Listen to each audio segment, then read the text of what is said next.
I am so excited. You're listening to the James Altucher Show on YouTube. You're going to learn all about peak performance from today's greatest influencers and many of my heroes, and you're going to learn how you can get there as well. I upload a new video every Monday, Tuesday, and Thursday. So please don't forget to subscribe, click on the bell notification, and don't miss a thing.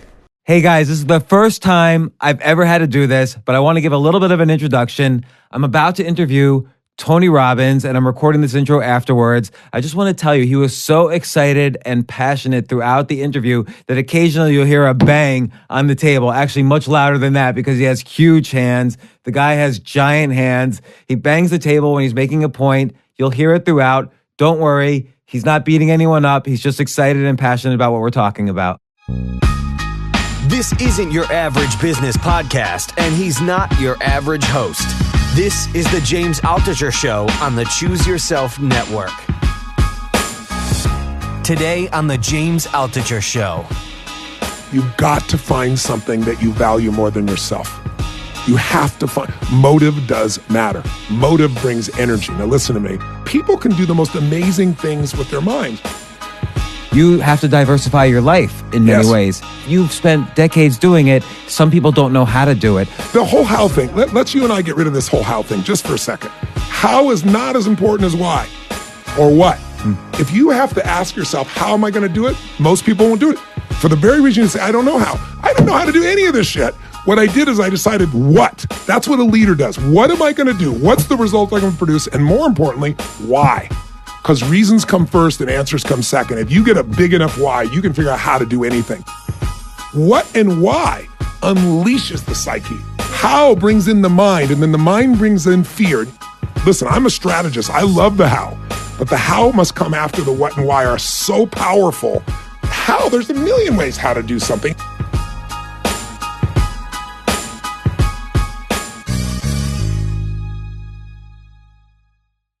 First off, hello, Tony Robbins, and happy birthday. Thanks, James. Why are you doing this on your birthday? Well, because the book came out on my birthday. It wasn't the plan, but it did. So I want to feed another 100 million people this year. I've fed 200 million people the last 2 years, and I'm donating 100% of the value of this book, all the royalties to this book, to feed people again. So it should, we sold 1 million copies in hardback the last time, so I think we'll sell 1 million. It'll be 50 million meals. And then I'm adding another 50 million of my additional money to feed the 100 million people. We're going to feed 1 billion people over the next 7 years. So by the way, I want to talk about that, and I admire that a lot. Any proceeds I get on ads from this particular podcast are all going to your feed. Oh, that's families. So I'll match you. Whatever you do, I'll match you. All right, good. So I'm telling my producers filming you saying that, so you can't lie. No worries. So Tony, just a couple of questions. I know your birthday today's February 28th when we're videotaping this. February 29th is your actual birthday. Yeah. I've never met a leap year guy before. Yeah. So you're actually like, what, 16 years 14. old? Something like, yeah, 14 birthdays. Old. When I'm 84, I'll be 21. It's a good deal. So why are you, what's it like what did you do when you were a kid on February 28th? Like, did you feel bad? Like other kids were having birthday parties? I never complained about it. It just made it feel more special when you actually had a birthday. But I usually celebrate on the 28th, so it stays in February. It's no big deal. All right. Well, I'm glad that you are taking some time out on your busy day to come here. Your new book, Unshakable, which is a follow-up to your best-selling book, Money. And Unshakable, I feel like with Money, it was almost like this behemoth where you talk to all these billionaires and what happened during the financial crisis, how can we avoid it? And it was a great, great book. We spoke then, and it was a great book, but it was a lot. People had to read 700 pages. Right? That's correct. I feel like people had to read 1 billion pages to understand everything that went on. But here you kind of tell the very specific facts that you need to know. And I've been in the financial business as a hedge fund manager, a journalist, everything. And I even learned something. Can I tell you one of the facts that I learned? Tell me. I'm curious. So on average, you write this closer to the beginning. I think it's in chapter 2 of the book. You write, on average, the market falls 10% every year. At least one point during the year, the market falls 10%, which when it does, everybody's panicking. But if you just say on average, it does this every year, people would stop panicking. Yeah, and it's like you're not surprised when winter comes, so why would you be surprised? Financial winter comes every single year since 1900. 116 years, we've averaged one, and it's a minimum of 10%. The average is actually 14%, which gets people's attention more than 10 does, right? And let me ask you, do you think, and from your context, do people panic every year? Well, you look at you know better than I do. You've been in the hedge fund business. Yes, most people panic every year. And what I want to do, this whole reason I wrote this book is we're in the 8th year of our bull market, as you know now, right? And it's the second largest bull market in history. And everybody's got this, oh my God, we're new highs. Oh my God, it's going to have to crash. It's going to come down. And they're right. It's going to correct. It's certainly going to have a bear at some point. But I wanted to write a book that was short. You could read it in 4 hours. You could put yourself in a position to have a playbook for your financial freedom, and you'd be able to get rid of all the fear that keeps people from investing. So look at this one statistic. It's 14%. It lasts 56 days on average. So 2 months, it's like a season. It's like a winter.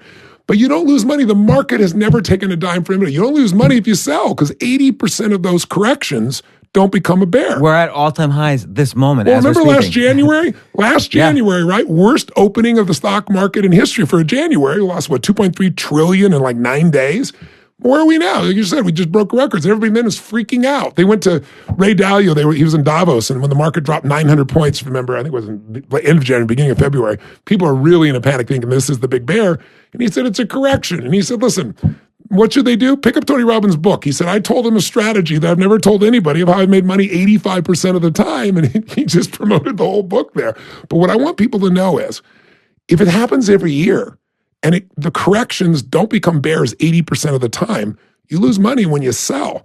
Let's talk about the bear for a second. Bear comes every 5 years. We've gone 8 without one, so one's coming. I don't know when. No one really knows when. But you want to be prepared so you can not only protect yourself, but take advantage. Because I don't think most millennials realize that with all that debt they're carrying, they've got enough time that the greatest time in their life will be the next crash if they're prepared for it, if they're not fearful. Or a baby boomer who started too late. When things go on sale, it's really weird. The stock market is the only place on earth when things go on sale, people freak out. If your favorite car was a Ferrari and I said, you can get them for 50% off, you'd be juiced.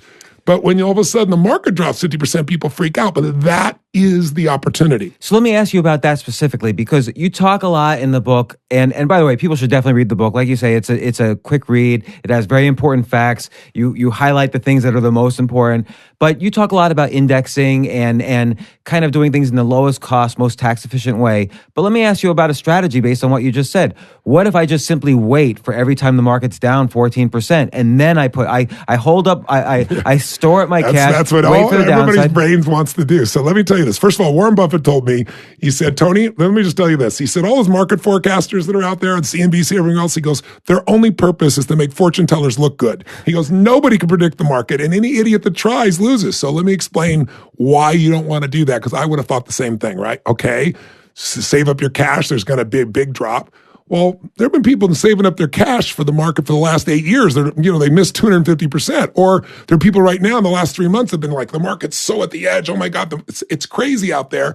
And we've seen 14.5% since Trump took office in November in 3 months, right? And so while you're busy waiting, here's what you need to know. I just did the JP Morgan Alternative Investments Conference. You got to have $1 billion net worth to go. Right? There's 400 people. It's a pretty wild group. JP Morgan did a study over 20 years. Schwab did an independent study as well for over 20 years, independently. They both found something interesting. We all know the S&P over 20 years has given an 8.2% compounded return. You're making money, doubling your money every 9 years. But what most people don't know is if you were out of the market because you're trying to time it, for just 10 days, the 10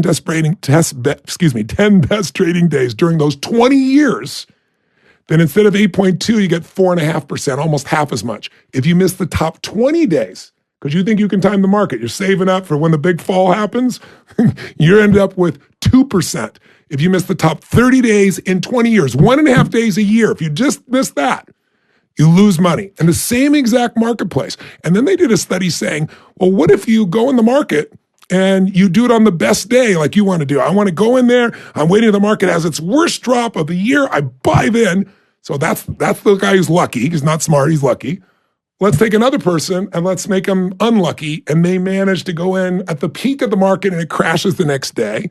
Let's take a third person, dollar cost averaging. You know what that is. They're buying the same amount every month, right? And let's put the fourth person in cash, and let's see how they all do over a 20-year period. Well, who did the worst? You know that. The guy in cash, the guy always waiting, who thinks I'm going to get in later on, but when the market drops 50%, he doesn't have any more guts to do it then when he thought it was high before. They don't jump in. A guy like you would, but they won't. But here's what you need to know. The guy that was perfect timing, luck, and the guy who was the worst timing, at the end of 20 years, There's a $14,000 difference in what they accumulate. Well, I think because there's a couple other points. One is that most of the market returns are from dividends. So whether the market goes up or down, you're going to get maybe 80% of your returns from dividends overall. Yes. The other thing is the top 20 days usually come after the bottom 20 days, the day after. You took the words out of my mouth. 6 out of the 10 best trading days in the last 20 years were within 2 weeks of the worst trading days. So, you did the same thing, I'm sure. When everybody was surprised by Trump winning, we were all surprised, and the market drops 900 points. I called my broker and loaded up for the next morning. You know what's going to happen, right? And everybody throws their pendulum, and then it balances out. After a worst trading day, you get better trading days. Well, it's just the point, though, is you got the average person, and even a brilliant person, is never going to be able to time the market. And while you're busy trying to time it, all you got to miss is 10 days and you're screwed in 20 years or 20 or 30. Can't afford to do that. So you need to diversify. Not all your money goes in the market, obviously, but you do need to put yourself in a position where you stay there. It's what Jack Bogle teaches. Jack Bogle's whole thing is don't do anything, just stand there. It sounds stupid, but the market, think about it. With inflation, with productivity, with a growing population, all these elements for 2 centuries has pushed America forward. We're going to continue to move forward. Right, we're going to continue to move forward. I always tell people this, regardless of politics. Like everyone right now is divided in half, but meantime, we're building like robots that are flying around delivering Amazon packages. It's crazy, like isn't it? the world's an amazing place. That's what you really invest in. You don't invest in the present. You invest in like this amazing generations of technology that just keep happening. That makes us more and more productive, makes us leaders in the world. I just last weekend was with President Clinton, who I've known for about 30 years. And about 2 months ago, I was with George W. Bush. And, I asked them both, obviously, about the current situation. And they both gave me interesting answers. But George W. Bush gave me a really interesting answer. He's never attacked President Obama. He said, look, I'm no longer the president.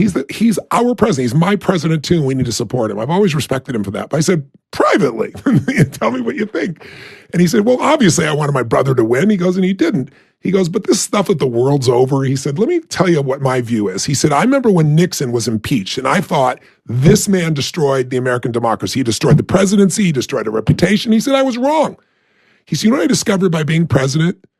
The office is far bigger than the occupant. That doesn't matter what we do. We have 3 branches of government, and this system is not perfect, but it's the best thing out there. Whoever's there can screw up. They can do good things. They can do bad things.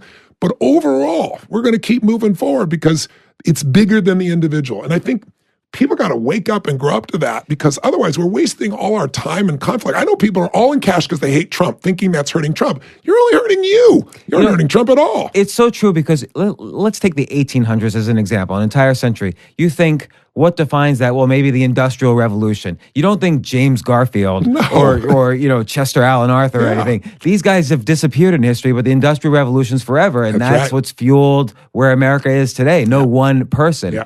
So let me ask you this. I mean, part of what's so great about your book is that information helps reduce fear. And I feel what you're about in general is helping people reduce fear, not so that they could become financially wealthy, but so that they could kind of set the stage for happiness in their life. They could be financially secure, stable, free, whatever they want. But ultimately, unshakability is where fear no longer controls you. I mean, it's like, what would it feel like for your listeners if they could really, truly, no bullshit, no exaggeration, no hyperbole, live in a world where it doesn't matter what happens to the economy, it doesn't matter where the real estate market or stock market goes, they know they're unshakable. They know I'm going to do fine. I'm going to take advantage of the opportunities when it's a challenge. And when it goes up, I'll take advantage of that too. It's a different world for people. So I want to give them that psychologically, because that's real wealth. Because you and I both know billionaires that are stressed all the time. Oh, I have a story. So I was at kind of a breakfast club and overhearing one billionaire talking to 100 millionaire. And the billionaire, who was about 50, 60 years old, he's had hundreds of thousands of employees, he's worth maybe 2 or 3 billion. He said, I can't believe this goddamn guy, Larry Page, is worth 18 billion and I'm only worth 2 billion. Like, he was angry the entire breakfast about Larry Page being worth 18 billion when he was only worth 2 billion. Well, you know what's so interesting?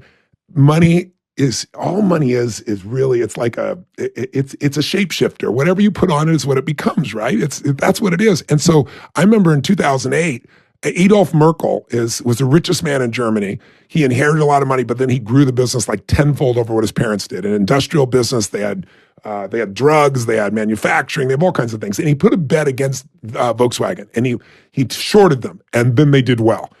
And you remember 2008, there was no money, right? There was no liquidity. And so all of a sudden he had the liquidity to cover. Oh, yeah, I remember that. And so it looked like he was going to lose everything. And so he went to go borrow money from the banks, and the banks weren't loaning.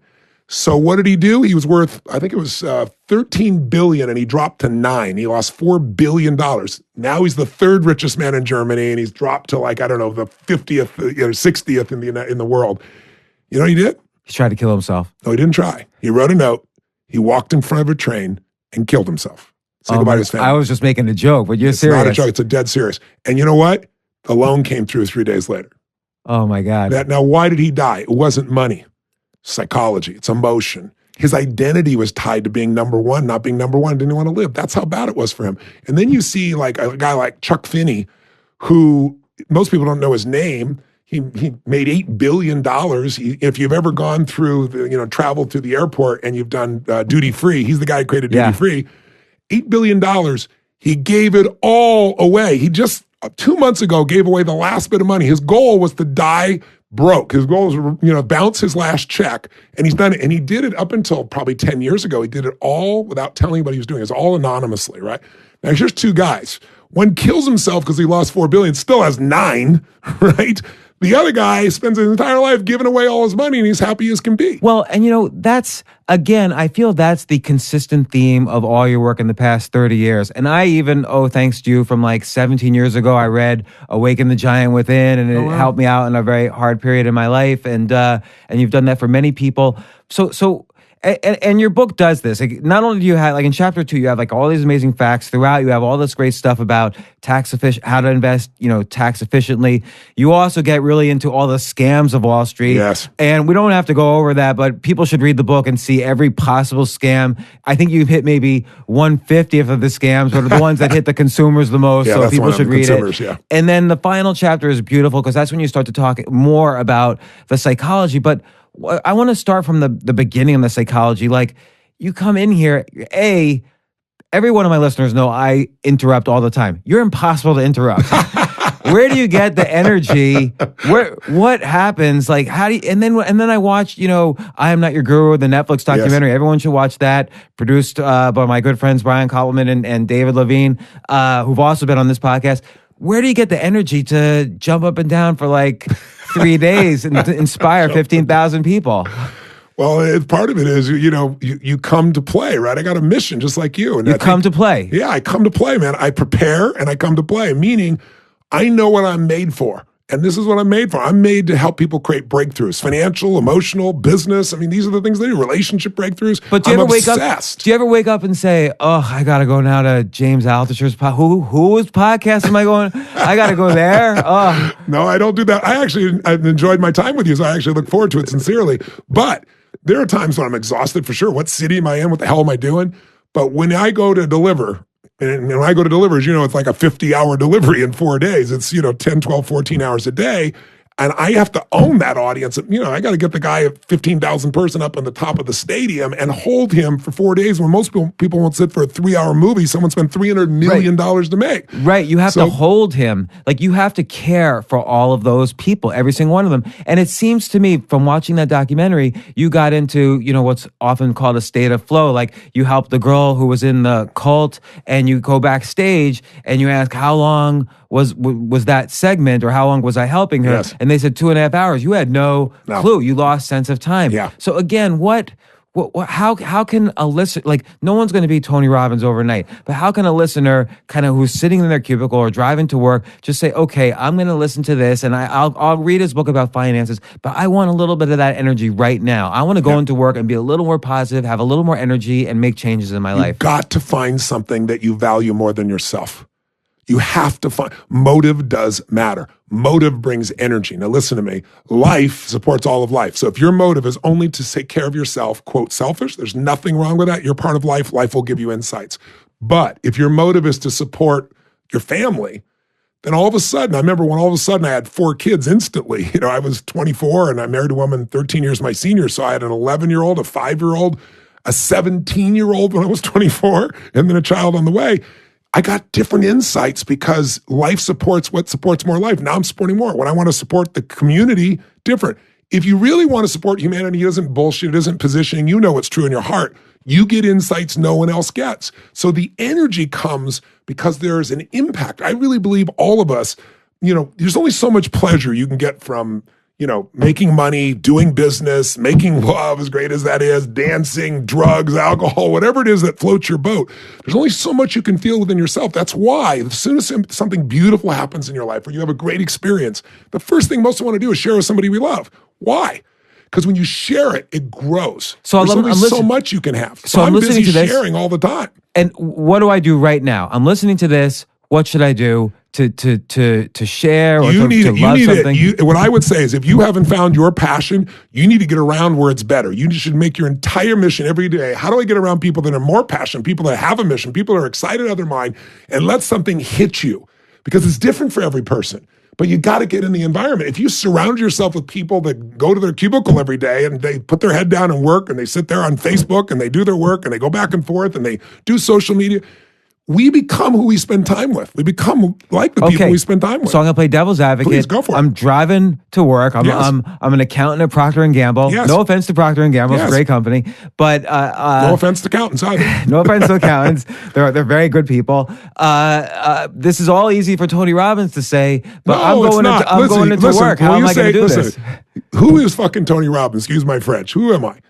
I'm a kid from Azusa, California, who had nobody in our family that was successful in business, had no idea how to go about it. But what I did have is one thing. I was hungry because I had suffered so much that I wanted to end suffering for others. It's still what drives me. I hate to see anybody But why suffer. weren't you scared? Why weren't you scared as a hungry kid? I was scared. And why weren't you, when you had scared. that I just did it 17-year-old anyway. kid, when you had those 4 kids at the age of 24, why did you say, okay, this motivates me? Why didn't you say, oh my gosh, I'm going to fucking collapse Because early in my life, I suffered so much. I had a mother that unfortunately was a great human being, but was addicted to drugs and alcohol. And when she was on those, which was daily, she was non-functional, so it made me very effective. I cooked, cleaned, went to the grocery store on my bicycle. I mean, I became an independent person as a kid, and I had to take care of her. But also, she was physically abusive, so she'd smash my head against the wall till I bled, pour, liquid soap, dish soap down my throat because she thought I was lying till I threw up, and I wasn't lying. And it was so suffering because it was coming from the person I loved. So what would you like after that incident of, and because I've read that or heard that before, after that incident when she's pouring soap down your throat, what did you do? Like that after she was done, I got so angry, but I loved her. So was this Why? inner conflict. Why did she's you love my her? mother. But not everybody loves their mother. Who I love my mother because down their throat. I don't love that she did that, but I look at her today, I look at what happened today, and I think if she was the mother that I had wanted, I wouldn't be the man that I'm proud to be. Because of that suffering, because of that pain, I can't stand to see anybody else do it. You want to talk about where energy comes from? I live to light people up. And I don't just mean pump them up. I mean that breakthrough. I mean that moment when people go, shit, I can do this. I understand this. Or this strategy will do it. I'm going to turn my business around. That aliveness is what I live to see. And it gives me juice. But in the beginning, I was scared shitless. In the beginning, I had all those fears. So what I want people to know is how I did it was I fed my mind. If you don't feed your mind, if all you do is play games on social media, it's a beautiful thing, it's a useful thing, but you got to every single day feed your mind and you got to strengthen your body. Those two cannot be separated. So I would get up. My mom chased me out with a knife. I knew she wasn't going to kill me, but I also knew I wasn't going back in that house, right? So I go sleep on a hill, it rains. So then I go live in somebody's, laundry room. And the first thing I did, I was so depressed, is I went to a bookstore and I bought a book to feed my mind because I was depressed. And the book was The Magic of Believing by Claude M. Bristol. And I read this book and it talked about, put your messages that you want your brain, program it on the mirror so you look at it, write it in soap. And I had all these phrases like, only a loser's depressed because I was so depressed and I was no loser, right? I was going to push through. But I fed my mind. I went to seminars. I started using net time, no extra time. In those days, it was cassette tapes. I never put myself in a position where I tried to make my do something. I was feeding my mind. I was reading biographies and reading and going, my life, as bad as I think it is, it's a cakewalk to some of the greatest human beings that have ever lived. So I got inspired, not by hoping inspiration showed up. I got strategies, not by hoping. Great ideas don't interrupt you. You got to pursue them. And I pursued them because I was hungry. And why I am who I am today, too, is I'm still hungry. I've never lost it. If you want to know the one common denominator I've seen, I don't know if you agree, intelligence, wicked levels of intelligence I love in human beings. Somebody that smart. But there are people that smart can fight their way out of a paper bag. What matters is hunger never ending. The hunger to be more, to give more, to do more, to share more, to experience more. People like, I've interviewed 50 billionaires and many of them have become dear friends of mine, but Richard Branson is by far the happiest one out of that group. He really lives life fully. He experiences it all. He's never lost that hunger in his entire life. Got to interrupt for 1 second. I'm so sorry. Be careful when you lean in front of the mic and the banging on the table. I'm sorry, that's me. I'll try not to, but it'll happen. Translates. But your hand movements are fine. Your energy is incredible. We're loving every minute of it. Thank you. Just be careful about the banging. You got it. Tony Robbins, the first time a podcast was ever interrupted I understand. by the podcast engineer. That's how much energy you have. Okay, I get it. Be more, share more. That hunger will make you seek answers. Like the people that come to me, the only thing they have in common, because we've done so many demographic, psychographic, all those pieces, the only thing they have in common, because you see the number of people I work with, the most successful, the most challenged, is hunger. When some people get hungry because they're the best in the world, so they're always hungry. They're always looking for that edge. They know a little edge can change everything. Some people are hungry because they had a birthday with a 0 on it, or they lost a bunch of money, or they got a divorce, or their kids screaming at them. Some people do it because they're proactive, some do reactive. But the lukewarm middle people that are not happy, but they're not really unhappy enough to do anything about it, I'm never going to see them. So I'm for hungry people. It's basically you can have all the ideas in the world, you could be creative, but you have to do. Every day you have to do something. You got to grow. So what are again, the average person, or not average person, let's say the above average person listening to this, they're listening either in the gym or on their commute. What can they do to start not just incrementally improving, but like 10x improving? It depends on what 10x in what area of their life specifically. I don't know. Everybody's different, right? So some people want to do career. Some people want to be more creative. Some people want to find what their passion is and be around a better group of people. What action should they take? Modeling is what's made my life work. Modeling is the idea that success leaves clues. You look great on a runway, so, Yes, thank you so much. That kind of modeling. No, success leaves clues, meaning, my original teacher, Jim Rohn, taught me that. He said, Tony, look, if someone is really successful at something, if they've lost 25 pounds, 30 pounds, and they've stayed fit for 10 or 20 years, they're not lucky. If you see a couple that have been together and they're not just hanging out, they're passionate for each other 20, 30 years later, they're doing something different than other people. They're not just like, everyone wants to say they're lucky. There's something different. So he trained me to look for what those differences are, the difference that makes the difference in results. So the difference makes the difference in fulfillment. So what you want to do is find a role model. Whatever you want to change, you want to lose weight, you want to get the perfect woman in your life, you want to make a ton of money. So the same reason I did this book. What did I do? I went to 50 of the smartest human beings on the face of the earth financially, dug into their psyche for 4 or 5 hours. Some of them developed friendships where I've talked to them for years now. And I've been able to take that and say, instead of me learning by trial and error, let me go to the best on earth and find out what took them 20 years to learn and compress decades into days. That is the number one piece. So once you know the model, then it's about massive action, and it's about constantly changing your approach. Because, you take massive action, it doesn't work. So what do? You try something else, it doesn't work. You iterate till you figure out what works. What does massive action mean here? Massive action means you don't wait until you have all the answers. You take action. You got a concept, an idea. I've taught all my kids. I said, listen, I know you guys think I'm like really smart. My kids are always telling me you're the most brilliant dad. I'm a smart human being, but the smartest part for me, I want to transfer to you. And the smartest part is whenever I come up with a decision or goal, whenever I make a decision that matters, I immediately take some kind of action that commits me to follow through, even if it's send an email or schedule a meeting or call the person right now. What's an example? I was considering buying a company, and a bunch of us were discussing it. And I said, you know what? This company, I think it's really a good target, but only if we pair it with another company. And we had this hour discussion, and then I was being interrupted and running to the meeting. I said, before we run to the meeting, right now, get this guy on the phone. Let's have the discussion for 10 minutes right now, and let's schedule the meeting and go do it. I didn't leave the meeting with that as an action item for the future, because what happens is when you get in state, when you're excited about something, you've made a decision, you're ready to do it, you're inspired, or you got the plan, and then you don't do something in that moment, you lose your momentum. You end up someplace else, something distracts you, social media, text, email, and then you lose the momentum, and now it's hard to get back. But if you do it while you're in state and you commit to follow through, that's how you build momentum and have it keep moving. And what's great is that's more important than being correct. That's right, because you can always change your approach, but doing can nothing. Be wrong. Yeah, but if you do nothing when you keep waiting, you learn nothing. It's like if you look at what Tesla's doing so brilliantly, all the self-driving car stuff, he's got the greatest advantage, not because of his technology, but because he has so many cars on the road right now. He's getting all the big data from that. So every time somebody drives, it's retraining the entire system. The whole system learns what to do so he can do a better job than anybody else out there. You really just need to put yourself in the position so that you've got enough exposure to things that excite you, that you find your triggers, figure out your role model, take massive action, come up with a plan. If it doesn't work, change it.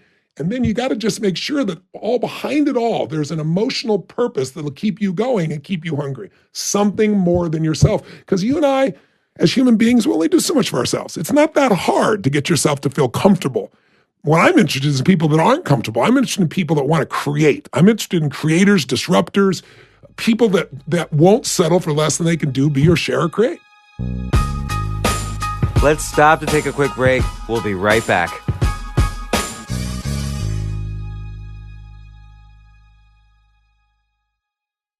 Every podcast I do is so personal and special to me. The podcast is all about how people can be better performers, even peak performers at whatever it is they're passionate about. So help people discover this podcast.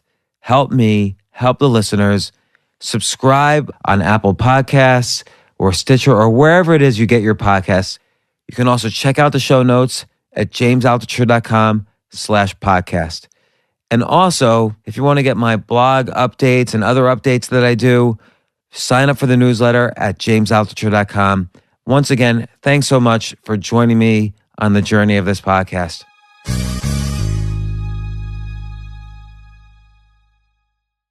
Do you ever feel that you're not being as creative as you could be because you've created a business model now that has worked for you for decades, yes, and you've built it up. You've built up a huge business. How do you ignite creativity in your own life right now? How do you do something different? Because every time somebody stands up, there's something different. So I'm always challenged. You never know what someone's going to say. They're suicidal. They made $500 million on their board. It's just the craziest shit. They hate Donald Trump, and so their life is over. People can do the most amazing things with their minds. But for me, part of it is business. I have 31 companies now in 7 different industries. So I got everything from Next VR, where we have the exclusive for virtual reality for the NBA and for Live Nation, to stem cell business, to a resort in Fiji, to educational businesses. So I've got 1,200 employees on 4 continents in 7 radically different industries, $5 billion in sales. What are the chances of me being bored? It's like all I gotta do is be near my phone and something's gonna be triggering me in a heartbeat. And to some extent, that's the essence of diversification too. It is. You don't just diversify, I'm gonna invest in like 5 different stocks and then go to my job in the cubicle. You have to diversify your life in many ways. Yes. And again, you've spent decades doing it. Some people don't know how to do it. What a lot of people say, I have a 10-hour job. Let's you and I get rid of this whole how thing just for a second. Okay. No more how. No. Just let me just try this with you. How is not as important as why or what, right? The way you create, if you have to ask yourself, how am I going to do it? Most people won't do it for the very reason you say, I don't know how. I don't know how to do any of this shit. What I did is I decided what. That's what a leader does. What am I going to do? What's the result I'm going to produce? And more importantly, why? Because reasons come first and answers come second. If you get a big enough why, you can figure out how to do anything. The problem with your viewers that say, I don't know how, is they keep focusing on how. You can figure out the how if you got a strong enough what and why. What and why unleashes the psyche. But I feel like how brings in the mind, and then the mind brings in fear. And you got to remember that brain, that 2 million-year-old brain, is always looking to protect you from being hurt. It's trying to make sure you don't fail. It's survival software. And that one will get you in your head. Get in your head, you're dead. Listen, I'm a strategist. I love the how. But the how must come after the what and why are so powerful that there's a million ways how to do something. And one of the ways you learned in the past won't work today anyway. We want to stay on our toes. Well, like you said, though, the brain is set up not only, for survival. That's our main function. It doesn't care about our happiness. It doesn't care about anything else. Your job is to make yourself happy. The brain's not going to do it. So after like 10, 20, 30, 40 years, why not knowing why becomes a habit. Because That's true. So how do you That's start totally to build the habit of why? Most people don't know why. Most people don't know how to think about why. I actually, in order to build all these companies and do what I did in the early days when I was like, I don't know, 22, I was overwhelmed, right? I had like 2 companies and it's like trying to do the seminar and how am I going to do all this stuff? So I took a time management course, and all the priority shit and everything else. And it was pretty clear that lasted about a week because there was always more to do than I could possibly do in a day. And I changed my philosophy and I teach all my companies and all my executives to do what I call RPM. RPM is 3 questions to ask. There's a physical system to it, but it's the thinking that's more important. And the questions are, well, I'll give it to you as an example. I had President Clinton call me. It's a funny example because I just saw him. Okay, why does President Clinton call you? Just like to hang out? Or it's like, Tony, hey, how's it going? This particular time was years ago. I was 31, 32 years old. I'm 56 now. So it's been 20, 25 years. But he called me up and said, they're going to impeach me in the morning. What should I do? I'm like, are you kidding me? And it's like, could you call me sooner? It's tomorrow morning, right? So I've had to figure out how to deliver. Like putting myself on the spot like that with the President of the United States or Serena Williams is melting down on national television and I got to step in and deliver it right now. What I call it is deep practice. Putting yourself in deep practice where you're going beyond the edge of your capability on a regular basis is how you grow to such an extent that all of a sudden, all this little shit you're worried about, the house stuff doesn't work. But RPM, let me explain. He says to me, what should I do? My question back to him is, that's the wrong question. What to do is the question everybody asking you, with a long to-do list. What matters more is what do you want? What do you want out of this situation? What's the outcome? Do you want to just stay in office? Because you want to stay in office, the Senate's not going to, push you out. Easy for me to say I'm not on trial, but they're not. They're not. They don't have the votes. So if you do nothing, you'll stay in. Is your outcome to be respected by children, by mothers, by fathers?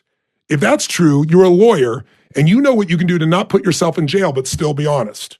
And that's what I would suggest because what your outcome is what's going to determine your action items. And I went through this in depth. And in the end, he said, damn, you're so right. You're so right. He says, I got to see this as not what to do. I got to think it's what do I want? Why do I want it? Because the second one, the R is what's the result? What are you after? The outcome. The P is what's your purpose? Why?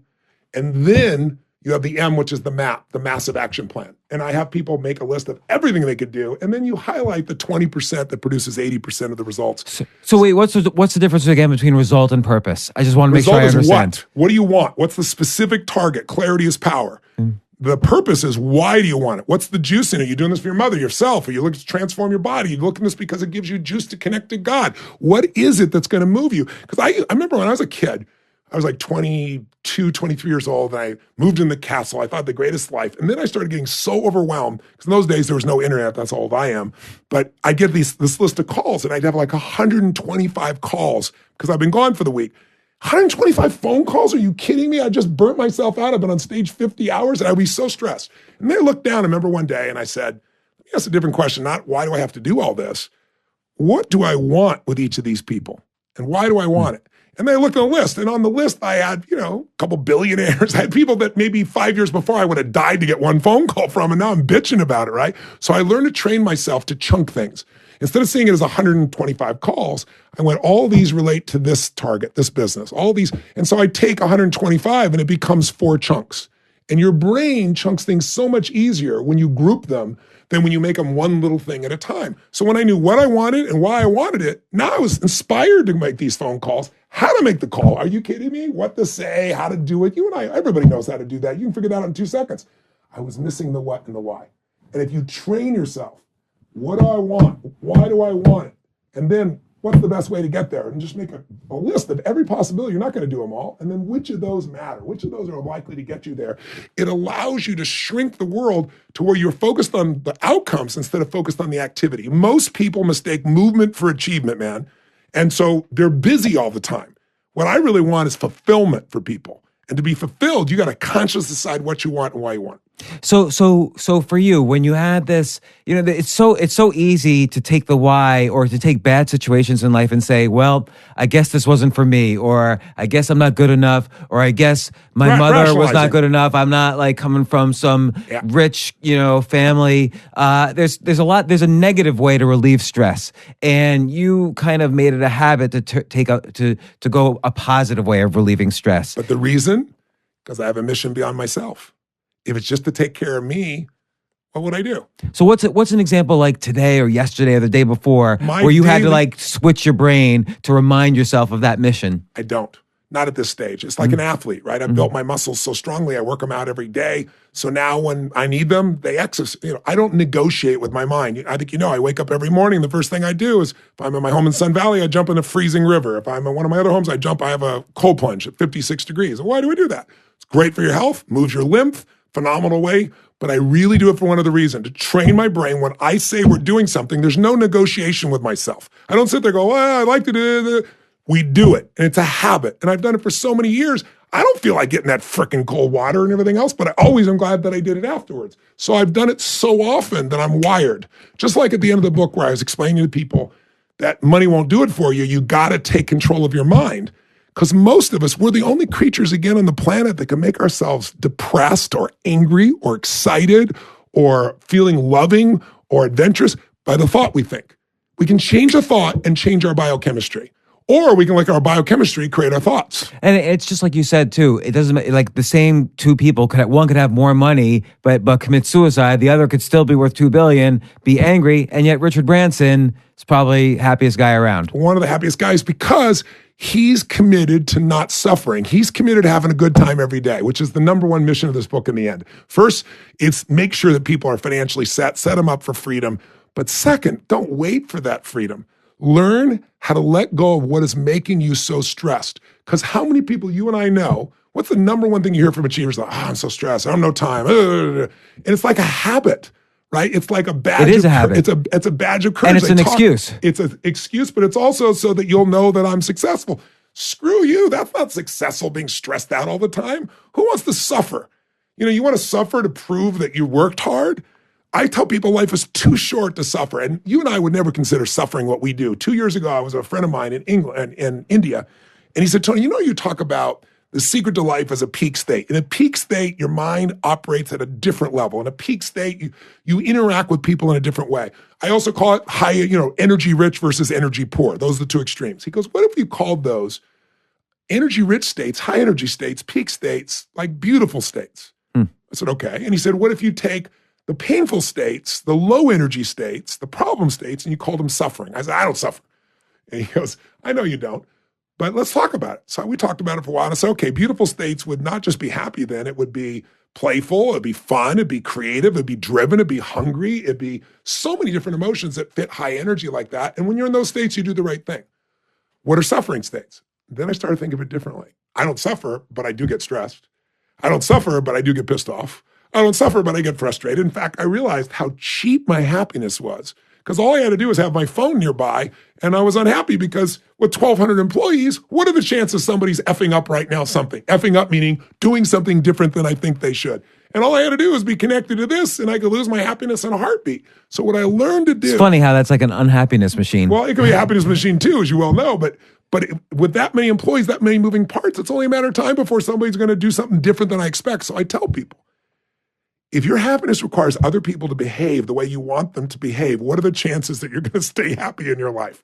You have to limit yourself to a small number of humans who you can control, which is not love, or you're going to always be stressed out. But if you're going to be happy by you doing the right thing every moment, none of us even individually does the right thing every moment. So what I've learned to do is say the most important decision in life, I believe today, is to decide to live in a beautiful state every day, no matter what. Because in a beautiful state, you will connect with people in a completely different place. In a beautiful state, your spouse will feel loved. In a beautiful state, you're going to have your immune system functioning in a different place. In a beautiful state, you'll solve problems much quicker. So again, I think that's a habit. State, you don't. It is an absolute habit. I think like when you notice yourself in a suffering state, you have to consciously decide what's going to get you into a beautiful state. I have a 90-second rule.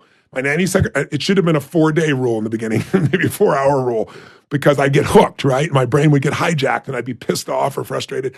But then I eventually got it down to 90 seconds. And when you do it enough times, it's like a muscle. I have been the happiest in the last 2 years, not because my life has been better. This last year, I had mercury poisoning at an extreme, like on a 0 to 5 scale, 123. Whoa, were you eating too much sushi? Fish, exactly right. Really? It was tuna and it was swordfish. They're 75-year fish and they have 1,000 times more mercury in them, and no one tells you that, right? So it was really dangerous. I tore my rotator cuffs, snowboarding. I got spinal stenosis. They told me I'll never be the same. And I had the best year of my life. How? And thank God, because I promised, I made a promise to myself, no one else, the one that matters is myself, that I am not going to suffer. If I start to suffer, which you will, the mind will go there, I'll notice it, and I'll see it for what it is. It's stressful thought, and I'm going to focus first on what do I appreciate, what do I enjoy, what do I love, because appreciation, joy, and love destroy suffering that fast. So when you got that diagnosis, I can't even say the word, and you were told you would never... Stenosis. Yeah, spinal, whatever. The guy says to me, I'll tell you what he says to me. He first says to me, oh my God, Tony Robbins, oh my God, you changed my life. I made $10 million. I went to your Business Mastery 5. He goes on the whole thing. My relationship's better. He goes, okay, now I have to be your doctor. You're going to die. That's basically what he said. He goes, let me show you the spine. He said, one hit and you're a quadriplegic. Life as you know it's over. You're not jumping up and down anymore. You're not playing squash. You're not snowboarding. You're not jumping around on stage. And I was just, I did suffer because I wasn't prepared. It's like somebody punching you in the gut when you weren't ready for the gut. You know, I thought I was coming in to get some PRP for my shoulder. He tells me I'm not going to function ever again. But what's great is I started to suffer. I caught it. I got out and I was doing what I do best. It's like, they all say there's no solution. I called 4 other people, no solution. I kept searching and I found a man in Melbourne, Australia who sent me MRIs to show me 100 hours of hyperbaric oxygen at a certain depth releases 800% more stem cells than your body would never, ever get from any drug or any other approach. And the stem cells go and heal this. And so I was like, wow. So then he said, before you come, since you're going to be over here, it takes usually a week to get your blood done. Do blood first. Let's see if you have cytokines, inflammation, whatever. And when I was there, the man says to me, you want to do a metals test? I see, you mean like mercury? He said, yeah. I said, no. I had my amalgams out 25 years ago. He goes, well, we do aluminum. I said, all right, do it. Let's just find out. Calls me up on the phone and says, the doctor looked at this and said, how long have you been in the hospital? And I just got off stage for 50 hours, right? I was losing my memory because it mimics the experience of people getting, not Parkinson's, but what do you call it? Like Lyme or dementia? No, dementia. Mm-hmm. Losing your memory. And I'm 56 years old. And I do 50 hours at a time, never drop a thought. And all of a sudden, I'm trying to think, what am I doing here? So it scared me. So in the last year, I had to dig in and detox the body. And I'm on a 0 to 5 scale. I'm now a 9 out of 126. So all those illnesses or diseases, gone. They're all gone. I still have some challenges with my spine and things like that. Let's say so you still have some challenges. Yeah. So sometimes it might come up, a little bit of worry or suffering. It will. And then what happens in your brain? You say you're going to give yourself 90 seconds. Yeah, I feel the tension. So what I do is I go, brain's trying to hijack. The mind, not my mind. This is an important distinction. If I asked you what are the 2 most stressful thoughts, doesn't have to be exact ones, but we all have stressful thoughts.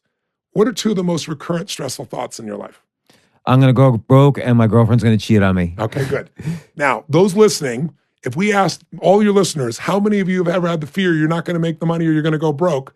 What percentage do you think have had that fear or that thought? 100%. Yeah. What do you think a percentage thought that their boyfriend or their girlfriend might leave them or die or cheat on them?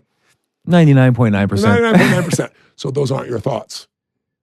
Those thoughts have been around forever. You call them your thoughts, and as long as you make them your thoughts, it'll be extremely hard for you to separate from them because you've identified with them. I look at it and go, the truth. Those thoughts have been around forever. Those are the mind. If I told you 100 years ago to go to the moon and back, you called me a lunatic, an idiot. That's where the term comes from. If I told you 100 years ago there's going to be a box, you have it in your pocket, and there's going to be invisible waves traveling around the earth, and those invisible waves will come into the box, and you can push a button and see and talk to someone on the other side of the earth. You go, you're crazy. The invisible waves of thought have been around for thousands of years. If you use your body one way, it's like a TV set. You turn the channel and you're in a comedy. You turn another place, it's a horror. Put another place, it's history. So you detach yourself from these thoughts. That's right. I see them. I actually watch them by and I get entertained by them because I don't believe them. I still hear them. The mind still brings them, but I don't believe them. It's kind of like everybody's probably at one point thought, I'm going to kill that son of a bitch, but you didn't believe it, so you didn't kill him. You know what I mean? You just had the thought. The thought went by. Then I switch to what can I appreciate in this moment? What can I love? Who can I love? What can I give? Because the minute you shift into that, it changes. I always tell people, trade your expectations for appreciation. And in that moment, your whole life will change if you continue. I give an exaggeration of my own life, of how I exaggerated problems in my life. So I'm privileged to have a Global Express. I have my own private, plane. I can fly straight to China without a break. It's beautiful. It's amazing. Can I have a ride? Yes. I've been meaning to go there. But most of my life, I chartered domestically, but overseas, it was too expensive, right? You're going to spend $400,000 to fly to Australia in those days. So what I did was I'd fly commercially. And I was getting burnt out because I was traveling in these crazy ways. And so finally, one of the things that happened is I get on the plane to go to Australia 3 times a year. And I was used to, all these companies, I think in those days I had like 15 companies. And I'm like, I'm going to be cut off for 14 hours on the West Coast. 14 hours. All this email, all this Slack, all these texts are going to build up. And I'm going to have to start all over. I'm going to spend my whole day. And I'd be so stressed. And one day I said to myself, what's stressful about sitting or in first class sleeping, for God's sakes? And so I began to realize what I was doing. So then I get on the plane. One of the last times I was on a commercial flight, and it was ironic. They announced on the plane, we have international internet. And it was like God entered the building. People were cheering. People stood up and clapped. I felt like stepping up and clapping, but I didn't. I controlled myself. But what happened? It went down. 9 minutes later, 9 minutes of a 14-hour flight, it goes down and never came up again. What were people's reactions, though? This is bullshit. I shouldn't even fly with this company. This is the dumbest thing ever. People were bitching, yelling, complaining. 9 minutes earlier, it was a miracle. They didn't even know it existed. No, it was a miracle that it happened. 9 minutes later, it's an expectation. That's what's happened to us in our world today. So if you let go of the expectations and you focus on appreciating, it's like I tell people, billionaires are a dime a dozen. There's a new billionaire in the United States every 6 days. There's a new billionaire in China every 5 days. You want to know what's much more unique than a billionaire? A person who lives in a beautiful state every single day, even when it rains on their parade, even when they don't get what they want, even when injustice comes. That individual has a different life. That individual is rich. I asked Sir John Templeton, what's the key to wealth? And he smiled, and he said, Tony, we're friends for years. I interviewed him in 2008 before he passed, and I'd interviewed him many times for that. And he said, Tony, I'll tell you what it is. He said, it's what you teach. I said, well, I teach a lot of things. Which thing? And he came back and said, it's gratitude. He goes, if you have $1 billion and you're not grateful, your emotions are pissed off and frustrated, that's your life. If you have no money, but you're truly grateful, you're rich as can be.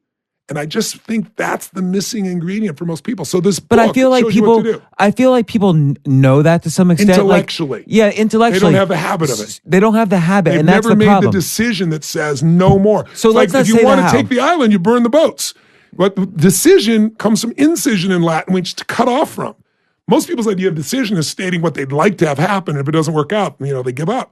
A real decision is like, this is happening. There is no other choice. I burnt my boats. I am taking this island. That's the kind of thing you have to do with suffering.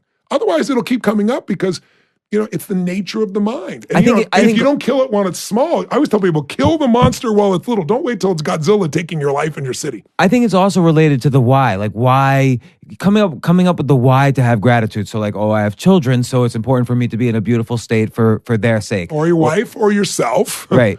It's like, once you do it for a period of time, it's like I'm trying to describe to people what a rose smells like who've not smelled a rose yet. You think you have. But once you experience it, it's addictive because there's so much freedom. What do most people want from money? Freedom.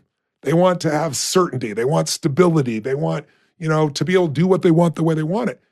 Most people have lots of money, don't have that level of freedom. So they have it financially, but they don't have it psychologically. Right. So people think you can't have freedom without money. And that's a common misconception. I hear that from everybody. You need money. If you want freedom, you need money first, which is completely wrong. Bullshit. Has nothing to do with, all studies in positive psychology show that has nothing to do with anything. But what for you is freedom? Now, I get it. Gratitude, being in a beautiful state, and that will... Freedom is meaning.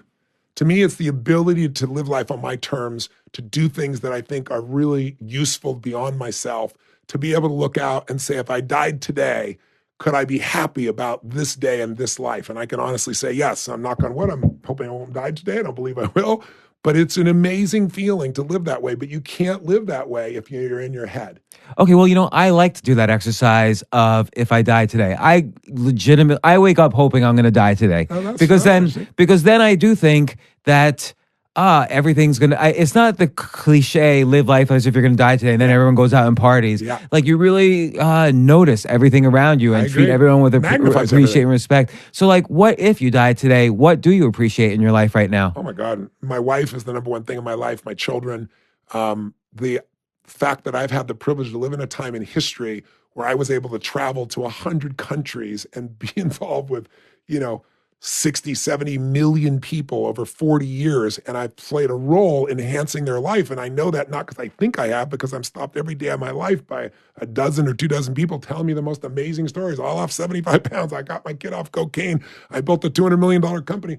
I mean, it is, other than my wife and children, is the most incredible thing in my life. So where do I get my energy? Every single day, I'm being reinforced for the work that I've done for 40 years. And you let it reinforce you. You don't just say, you don't see all these emails pile up with thank yous and say, oh, I got to respond to all of them. You let it give you power and energy. It's my birthday today. There's more messages on here than I can respond to, but I'll still respond to all these messages the next couple of days, but I'll read them all. I don't go, shit, well, it's my birthday. It's so nice everybody wrote me.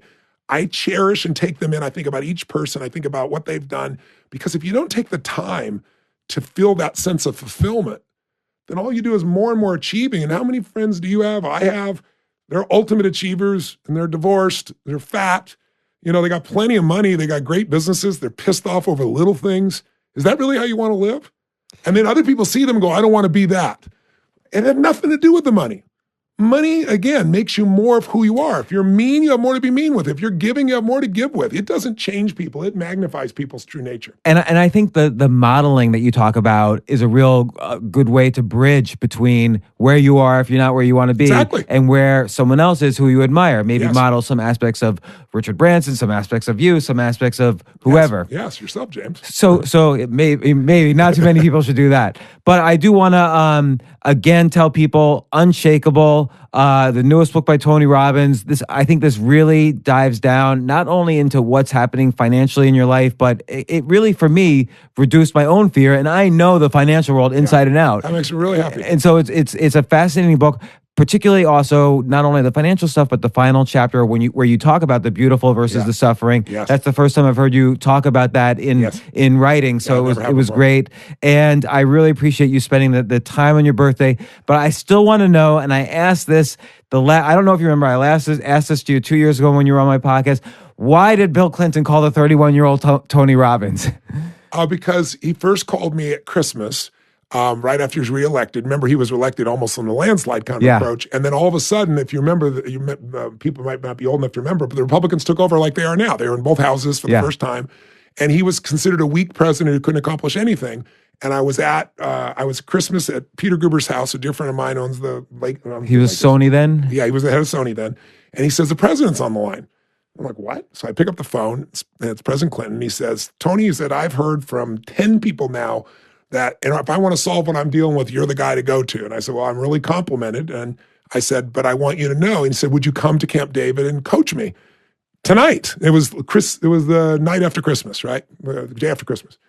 And I said, Mr. President, it'd be a privilege to serve you. I said, but I have to tell you in advance, I'm a very honest man, that if you're looking for somebody, I'm not a fan.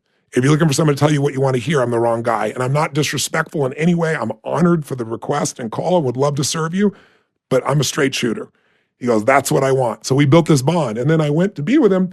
And then there were several other people that he invited to come there. And at the end of the night, he wanted me to stay. And I promised my family I would come back. It was the day after Christmas.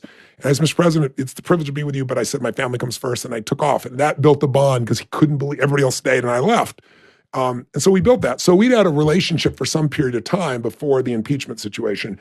So he called me at that point because I was a trusted advisor for him. But, you know, there are many trusted advisors. I wasn't the only person he called, I'm sure. But it was amazing to get that call from him. And it's so nice. And I was just with him this last weekend. It's just so nice to see him today. I know he's been through a rough time. He's, frustrated, obviously, with the political process because he wanted his wife to win.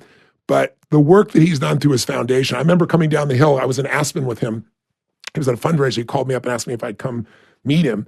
And so I got in the car, and it was one of those surreal moments. It was wintertime. We're going down Red Mountain, if you know Aspen. It's very severe. Yeah. And it's all the president's motorcade. I'm in the back of the limousine with him. And it was right when the the dress had come out, right? And he said, he was talking to me, and he says, Tony, he goes, man, if I could run again, I would. And I said to him, teasingly, I said, if I were you, I'd get out of Dodge. I was going to tease him. He goes, what the hell am I going to do with my life? I'm 51 years old or whatever he was at the time. And I remember having that conversation. I reminded him of this weekend of it. I told him this weekend, I said, Mr. President, I said, what you've done with your life after the presidency is extraordinary. I think he's had more impact outside the office almost as much as he did inside the office. And it's beautiful to see how people can create a compelling future, how they can look at life and create such value. And it's been really fun to be one of the people that's helped to, help him along the way to come up with some of those visions. He did it all himself, but to play even a tiny role there is incredibly fulfilling. Well, that's exciting. I mean, you should write a biography. That's your next book. Someday I'm telling you, I want to buy that. Thanks so much, Tony Robbins. Thanks, James. Great to be with you, man.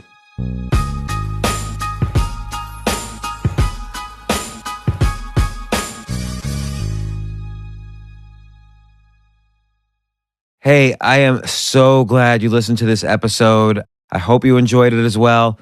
Please take a moment to subscribe to the show on Apple Podcasts or wherever it is you get your podcasts. It will only take you a second, but it will help other people discover the podcast. And my goal is to share this great content with as many people as possible. To see the show notes, just head on over to jamesaltucher.com/podcast. While you are there, you can join my free insiders list to get notified when I post a new podcast. Every day, I also share my best and most controversial ideas. You won't get this stuff anywhere else. Thanks again for listening, and I'll see you next time. Hey, thanks for listening to the James Altucher Show on YouTube today. I have more great episodes for you every week. Please don't forget to click my face right now and subscribe to the show. More episodes are here. More episodes are coming. Thanks so much for watching.